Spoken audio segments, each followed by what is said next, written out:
isu lain boleh Pak? Ya, boleh. Pak, selalu kan kemarin ada rakor tingkat menteri yang juga dari sama Bapak ya Pak secara virtual ini soal yang perjanjian ekstradisi dan pertahanan.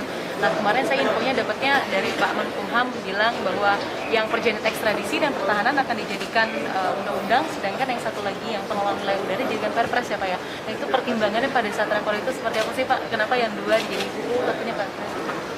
Itu memang aturannya. Jadi kan yang kemarin dibahas adalah tindak lanjut dari penandatanganan maupun joint statement.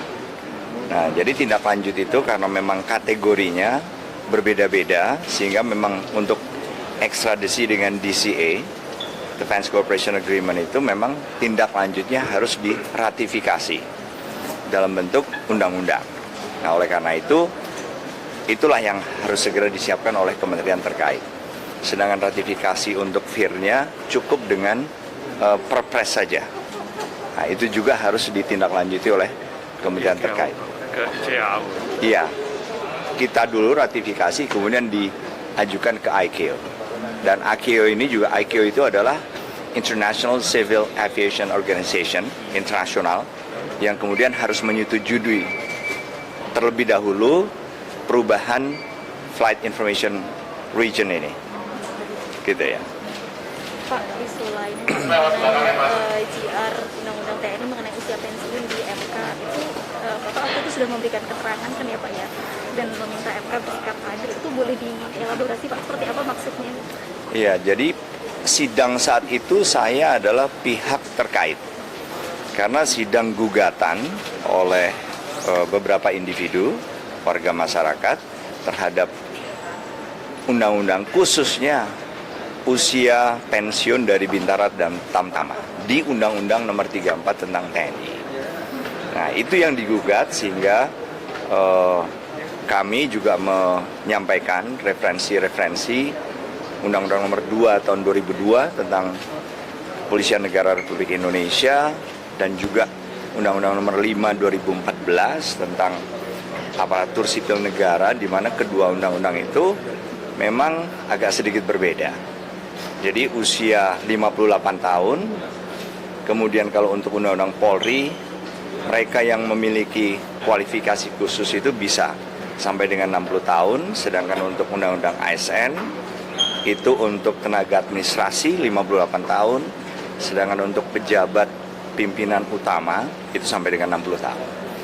Jadi itu saja keterangan saya, dan sidang saat itu kan masih ditunda karena wakil dari pemerintah waktu itu belum hadir. Artinya Bapak setuju untuk disamakan? Oh iya, ya paling tidak dengan menggunakan dua referensi tadi, itu juga menurut saya sangat masuk akal kalau memang nanti Mahkamah Konstitusi kemudian dia mempertimbangkan agar ada kesetaraan.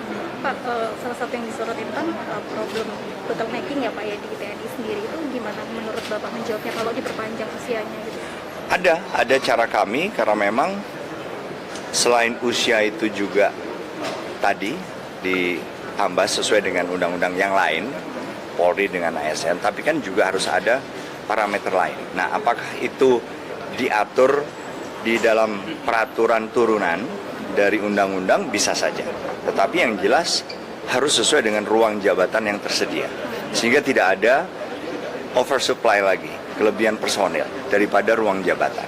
Itu yang harus kita hindari. Di sisi lain, revisi Undang-Undang TNI juga masuk prolegnas jangka panjang di sini Pak. Itu Bapak sudah pernah berkomunikasi kah dengan baik pemerintah maupun DPR mengenai rencana revisi itu?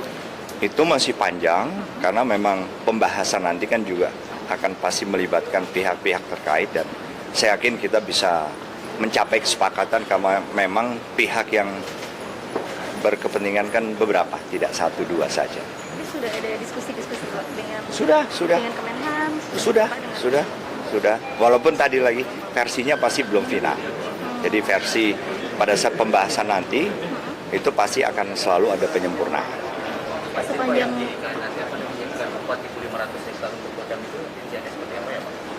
Jadi 4.500 itu kebutuhan selain dari 300 hektar. 300 hektar itu adalah Mabes TNI, Mabes Angkatan yang memang lokasinya sekitar Istana Negara, DPR, kemudian yudikatif. Nah, tetapi di luar itu, memang sebagai ibu kota negara, kita perlu menghadirkan kekuatan tambahan. Nah, kekuatan tambahan itu Angkatan Darat, Angkatan Laut, Angkatan Udara. Angkatan Darat itu kita memerlukan tambahan kodam dan perangkatnya. Perangkatnya itu macam-macam.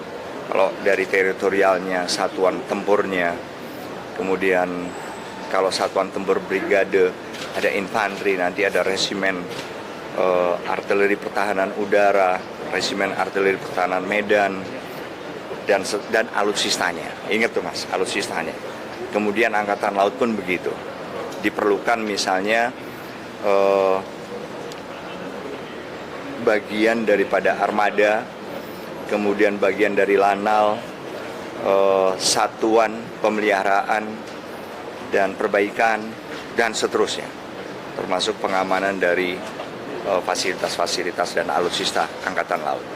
Udara, perlu kehadiran Lanut lagi, kemudian selain itu Komando Sektor Pertahanan Udara, dan beserta alutsistanya. Nah, untuk Angkatan Udara tadi tambahan, kita memerlukan sekitar 2.700 hektar. Karena lanutnya sendiri kebutuhannya 2.400. Nah, untuk Angkatan Laut sekitar 980 sekian hektar, hampir 1.000. Nah, Angkatan Darat sekitar 800. Jadi total kira-kira 4.500 hektar. Tetapi karena memang harus berada di sekitar ibu kota negara, kami inginnya kalau bisa ada di kawasan perluasannya. Kan di situ ada 3 kawasan ibu kota negara, itu yang sekitar 56.000 hektar sekian.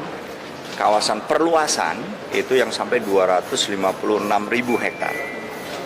Kalau tadi kan di kawasan inti pusat pemerintahan yang 300 hektar tadi. Pak, terkait dugaan keterlibatan anggota TNI di kasus satelit Kemenhan itu, tanggapan dari pihak TNI itu seperti apa? Oh, kami mendukung karena memang sudah diputuskan, kan Jaksa Agung sudah mengumumkan sendiri bahwa kasusnya akan ditindaklanjuti dengan koneksitas. Nah, koneksitas nanti akan harus ada keputusan yang lebih tinggi lagi, bukan hanya Kejaksaan Agung. Nah, kemudian peran kami dan peran dari peradilan umum juga akan dilihat.